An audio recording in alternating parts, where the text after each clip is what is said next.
তৃণমূলের দুষ্ট ছেলেদের লিস্ট তৈরি করে তাদেরকে বাড়ি ছাড়া করা হবে। ঝড়ে বক মরে ফকিরের কেরামতি করে, এই হলো নিশীথ প্রামাণিক। নিশীথ বাবুকে আমি প্রশ্ন করতে চাই, তাহলে লোকসভার ভোটের প্রাক্কালে আপনি দিনহাটার বুকে সংখ্যালঘু সম্প্রদায়ের মানুষকে নিয়ে মিটিং মিছিল করেছিলেন। নমস্কার, বর্তমানে আমরা চলে এসেছি দক্ষিণ বিধানসভার ডাঙ্গারহাটে, পাটছাড়া অঞ্চলের ডাঙ্গারহাটে। আমাদের সঙ্গে দক্ষিণ বিধানসভার দুই কাণ্ডারি, কোচবিহার যে তৃণমূল জেলা সভাপতি, তার দুই হস্ত বলতে পারেন, তার দুই হাত। একজন হচ্ছে তৃণমূল কংগ্রেস জেনারেল সেক্রেটারি জ্যোতির্ময় দাসবাবু, আরেকজন হচ্ছে দক্ষিণ বিধানসভা 1A ব্লকের ব্লক সভাপতি তৃণমূল কংগ্রেসের কালীশঙ্কর রায়বাবু আছেন। আচ্ছা জ্যোতির্ময় বাবু, সবার প্রথমে আপনার কাছে আসব যে এইবার যে দক্ষিণ বিধানসভায় জয়, আমরা বরাবর দেখেছি যে কোচবিহার লোকসভা কেন্দ্রে বা দক্ষিণ বিধানসভা কেন্দ্রে বরাবর গ্রামে এগিয়ে থাকলেও তৃণমূল কংগ্রেস কিন্তু শহরে পিছিয়ে যায়, কিন্তু এইবার গ্রামে এতটাই লিড পেয়েছে যে শহরে পিছিয়ে থাকলে পরেও অনেকটাই এগিয়ে গেছে এবং অনেক বড় হারে দক্ষিণ বিধানসভায় জয় হয়েছে। এর পিছনে প্রধান কারণ কী বলবেন? দেখুন, দক্ষিণ বিধানসভা বরাবর তৃণমূল কংগ্রেসের শক্ত ঘাঁটি বলে পরিচিত। পাশাপাশি গ্রামীণ এলাকায় এই জয়ের পিছনে আমাদের জেলা সভাপতি, আমাদের নেতা শ্রী অভিজিৎ দেব ভৌমিকের ভূমিকা অত্যন্ত গুরুত্বপূর্ণ। তিনি তার বিধানসভা ক্ষেত্র এটা, তিনি তার বিধানসভা ক্ষেত্রে তিনি যে প্রচার এবং তৃণমূল কংগ্রেসের সংগঠনকে যেভাবে সাজিয়ে তুলেছেন, তার জন্য শহরের ব্যাপকভাবে পরাজয়ের ফলেও আমরা গ্রামীণ ব্লকে 9টি অঞ্চলের মধ্য দিয়ে তৃণমূল কংগ্রেসকে যে ভোটে লিড দিয়েছি, সেই ভোটের লিডের মধ্য দিয়ে ওভারঅল দক্ষিণ বিধানসভায় তৃণমূল কংগ্রেস বড় লিড পেয়েছে। এর জন্য অভিজিৎ দেব ভৌমিকের ভূমিকাই সবথেকে গুরুত্বপূর্ণ। আচ্ছা, আজকে বিজেপির একটি পর্যালোচনা বৈঠক ছিল, সেখানে প্রাক্তন যে সাংসদ এবং প্রাক্তন কেন্দ্রীয় স্বরাষ্ট্র প্রতিমন্ত্রী তিনি বারবার সুটকাবাড়ি অঞ্চলের উল্লেখ করেছেন দক্ষিণ বিধানসভা ক্ষেত্রে, ভিডিও ফুটেজ আছে সেই বিষয়ে।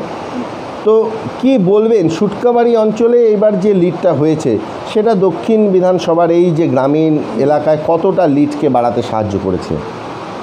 দেখুন, নিঃসন্দেহে বলা যায় সুটকাবাড়ি অঞ্চল বরাবর তৃণমূল কংগ্রেসের প্রতিষ্ঠা লগ্ন থেকেই সুটকাবাড়ি অঞ্চল তৃণমূল কংগ্রেসের শক্ত ঘাঁটি, শক্ত গড় বলে সকলেই জানে।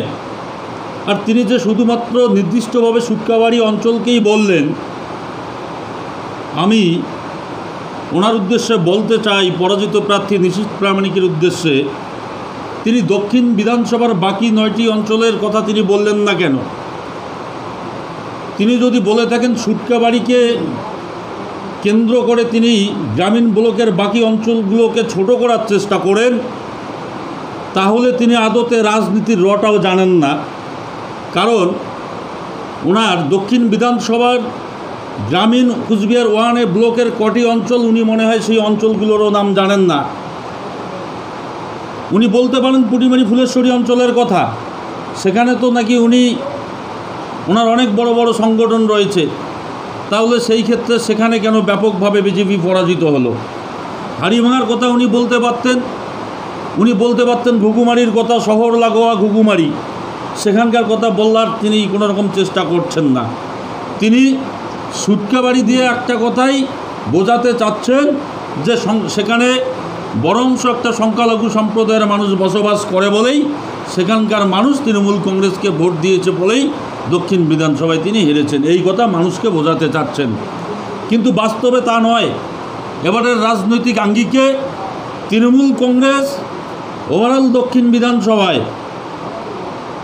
একদম দারুণ পারফরম্যান্স করেছে এবং যে সাংগঠনিক শ্রীবৃদ্ধি ঘটেছিল, সেই সাংগঠনিক শ্রীবৃদ্ধিকে কাজে লাগিয়ে আমরা ওভারঅলভাবে আমাদের গ্রামীণ ব্লকে ভালো রেজাল্ট করেছি। তিনি চাঁদামারির কথা বলতে পারতেন, তিনি সুটকাবাড়ির কথা বললেন কেন? ওনার তো প্রথমে বলা উচিত ছিল চাঁদামারি অঞ্চলের কথা। যেখানে 100% মানুষের মধ্যে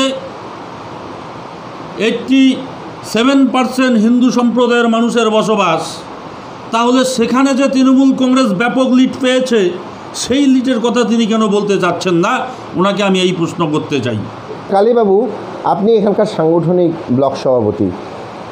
সবাই বলছে যে কোচবিহারে এবার যে তৃণমূল কংগ্রেসের জয়, সেটা হচ্ছে সাংগঠনিক জয়। আমরা দেখেছি পঞ্চায়েত নির্বাচন থেকে আপনাকে বিভিন্ন এলাকা চষে বেড়াইতে। তো কি মনে করেন যে এই যে জয়টা কতটা কঠিন ছিল বা কতটা সহজ ছিল? শুনেন, আমি প্রথমেই আপনাদেরকে একবার বলছিলাম যে এই জয় আমাদের কঠিন, মানে এই লড়াই আমাদের কঠিন নয়। কারণ আমরা গোটা 9টা অঞ্চলে আমাদের যারা সাংগঠনিক সভাপতি আছে, টোটাল আমাদের একটা টিম। এবারকার নির্বাচনে আমরা মানুষের দাঁড়ে দাঁড়ে গেছিলাম, বিভিন্ন সভা সমিতি, বিভিন্ন খলি বৈঠকের মধ্য দিয়ে আমাদের নেত্রী মমতা বন্দ্যোপাধ্যায়ের যে উন্নয়ন, সাধারণ মানুষের কাছে আমরা বিস্তারিতভাবে আলোচনা করেছি, সেটা মানুষ গ্রহণ করেছেন। তার ফলেই আমাদের আজকে জয়।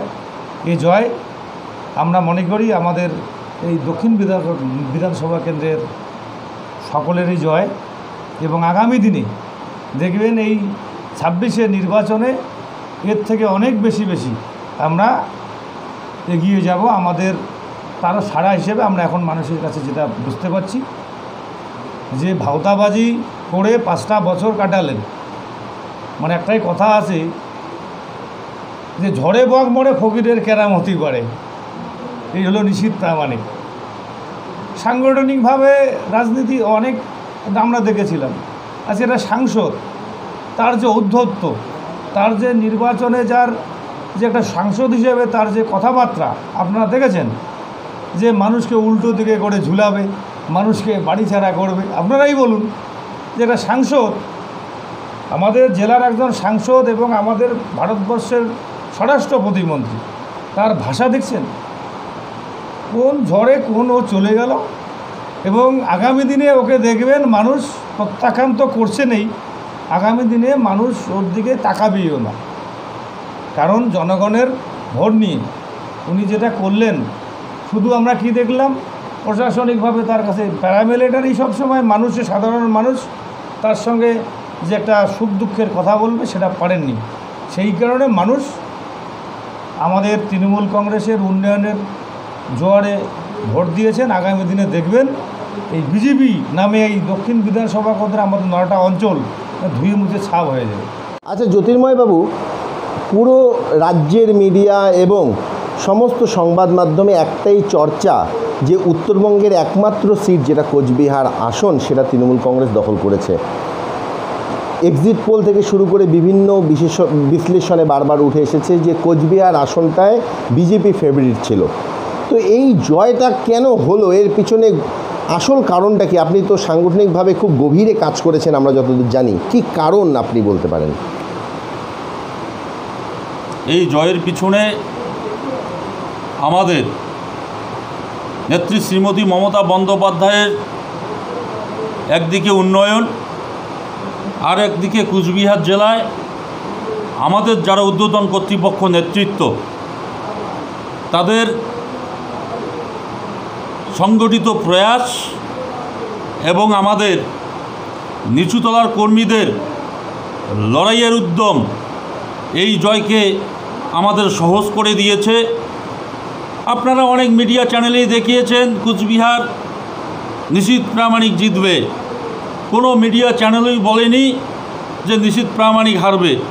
কিন্তু আমরা তৃণমূল কংগ্রেসের ক্ষুদ্র স্তরের ক্ষুদ্র কর্মী থেকে শুরু করে সকলেই জানি, এবারের লোকসভা নির্বাচনে আমাদের কুচবিহার লোকসভায় আমাদের তৃণমূল কংগ্রেসের প্রার্থী 100% জিতবে। আমাদের জানা ছিল এটা। তিনি কেন হারবেন তার কারণ হিসাবে আপনারা সকলেই জানেন, নিশীথ প্রামাণিক সাংসদ হয়েছিলেন, পরবর্তী পর্যায়ে রাষ্ট্রের স্বরাষ্ট্র প্রতিমন্ত্রী। কিন্তু আমরা কি দেখলাম, তিনি স্বরাষ্ট্র প্রতিমন্ত্রী রয়ে গেলেন, তিনি মানুষের সঙ্গে কোনো রকমভাবে মেলামেশা করেননি। তিনি শুধু কিছু কিছু কুচবিহারের মানুষের নিদান দিয়েছিলেন। কি নিদান দিয়েছিলেন? যে এবার ক্ষমতায় এলে কুচবিহারে জিতলে তৃণমূলের দুষ্ট ছেলেদের লিস্ট তৈরি করে তাদেরকে বাড়ি ছাড়া করা হবে। আর কি নিদান দিয়েছিলেন? উল্টো করে ঝুলিয়ে তাদেরকে মারা হবে। এবং আরও নিদান দিয়েছিলেন উত্তরপ্রদেশ থেকে বুলডোজার নিয়ে এসে কুচবিহারবাসীকে বিতাড়িত করা হবে। তাই কুচবিহারের মানুষের সেন্টিমেন্ট, আবেগ, মতাদর্শ নিশীথ প্রামাণিকের এইসব ঔদ্ধত্যপূর্ণ কথাকে কোনোদিনও মেনে নিতে পারে না, মেনে নেয়নি। তাই নিশীথ প্রামাণিক মানুষের স্বার্থে যে 5 বছর যাবত ধরে কোনো কাজ করেননি, কুচবিহারের সাধারণ রাজবংশী মানুষের জন্য কোনো কাজ করেননি, তার জন্য নিশ্চিতভাবে তার এই পরাজয়, এটা আমরা নিশ্চিতভাবেই বলতে পারি। আচ্ছা, প্রাক্তন সাংসদ বারবার একটা কথা বলছেন যে সংখ্যালঘু ভোটটা একবারে কনসলিডেট হয়েছে তৃণমূলের দিকে, সংখ্যালঘু ভোটটাই মেইন ফ্যাক্টর। আপনি কি বলবেন? দেখুন, এ বিষয়ে ওনার যদি রাজনৈতিক দূরদর্শিতা থেকে থাকে তাহলে আর দ্বিতীয়বার উনি আর সোশ্যাল মিডিয়ায় সব কথা না বললে মনে হয় ওনার ভালো হবে। কারণ উনি সঠিকভাবে কুচবিহার জেলার রাজনৈতিকভাবে বিশ্লেষণ করে ভোট পার্সেন্টেজ কতটা সংখ্যালঘু সম্প্রদায়ের, কতটা রাজবংশী সম্প্রদায়ের, কতটা নমশূদ্র, কতটা আদার কাস্টের ওনার মনে হয় জানা নেই। ওনাকে বলতে চাই, কুচবিহার জেলায় সাধারণ মাত্র 27% সংখ্যালঘু মানুষের বসবাস, আর বাকি 73% সংখ্যাগুরু সম্প্রদায়, হিন্দু সম্প্রদায়ের মানুষের বসবাস। সেখানে সংখ্যাগুরু সম্প্রদায়ের মানুষ এবারে তৃণমূল কংগ্রেসকে ব্যাপকভাবে আশীর্বাদ করেছিল। আর উনি আজকের দিনে হেরে উনি একটা কথাই বলবেন, সংখ্যালঘু সম্প্রদায় ওনাকে ভোট দেয়নি। নিশীথবাবুকে আমি প্রশ্ন করতে চাই, তাহলে লোকসভার ভোটের প্রাক্কালে আপনি দিনহাটার বুকে সংখ্যালঘু সম্প্রদায়ের মানুষকে নিয়ে মিটিং মিছিল করেছিলেন। শুধু কুচবিহার নয়, গোটা জেলায় কিছু সংখ্যালঘু সম্প্রদায়ের মানুষকে টাকা পয়সা দিয়ে নিয়ে এসে কুচবিহার জেলায় বিভিন্ন রাজপথে মিছিল মিটিং করেছিলেন। বিজেপির সংখ্যালঘু মোর্চার সমর্থনে সামনের দিকে এগিয়ে নিয়ে এসেছিলেন। তিনি সেই দিন সংখ্যালঘু সম্প্রদায়ের ভোটকে আদায় করার জন্য সংখ্যালঘু সম্প্রদায়ের মানুষের সঙ্গেও সেই দিন তিনি প্রতারণা করেছিলেন। আজকে তিনি বলছেন সংখ্যালঘু সম্প্রদায় তাকে ভোট দেয়নি।